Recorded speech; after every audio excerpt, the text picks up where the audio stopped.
everybody, welcome back to another morning word. Thanks for joining us this morning.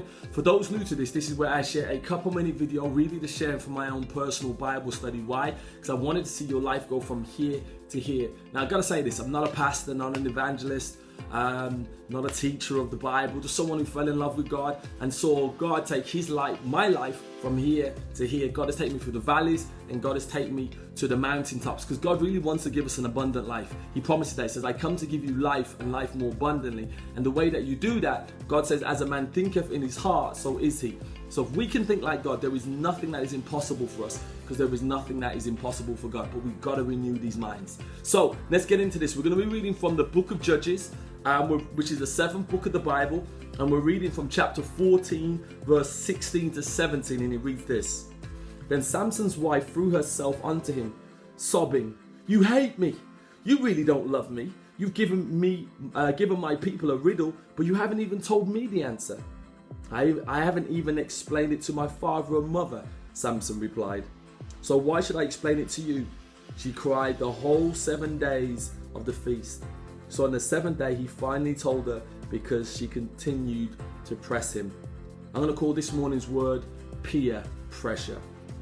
Now, Samson had set a challenge, to understand the riddle that he had come up with to 30 of his wedding guests. Now, the winner, of this task would have got some real expensive linen. So these 30 people had a time period to figure out the riddle, can't even get my words out, from Samson. And the loser would have to give the other people some fine linen. Now, this riddle was almost impossible, and Samson knew that. But his wife's peer pressure, so she wanted to obviously tell the guest. His wife's peer pressure again and again and again, her sobbing caused him to reveal the secret of the riddle. Now, as soon as he told her the riddle, she went and told the wedding guest the riddle, which meant that he lost out and had to pay, obviously, the prize money up. So, if Samson had been wise, he wouldn't have succumbed under the peer pressure. He would have said, you know what? 7 days, I can handle this. After 7 days, this will all blow over. But on the seventh day, he succumbed under the pressure of her mounting pressure. So he succumbed to the pressure of her mounting pressure of sobbing, crying, and total pressurizing of him. Now, we have to understand, it's easy to criticize Samson, but we may be in a similar situation. You may be at work, and you know peer pressure is everyone saying, don't tell the boss this, don't tell the boss that. But you know what you need to do. And peer pressure is stopping you from doing the right thing.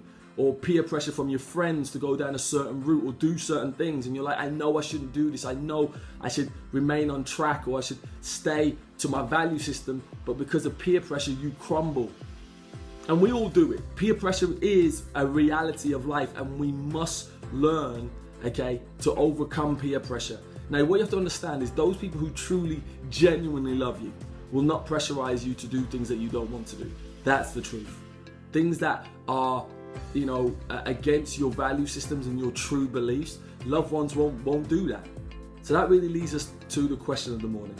Are you being pressured to do something by your peers that you don't want to do? Here's the lesson of the day.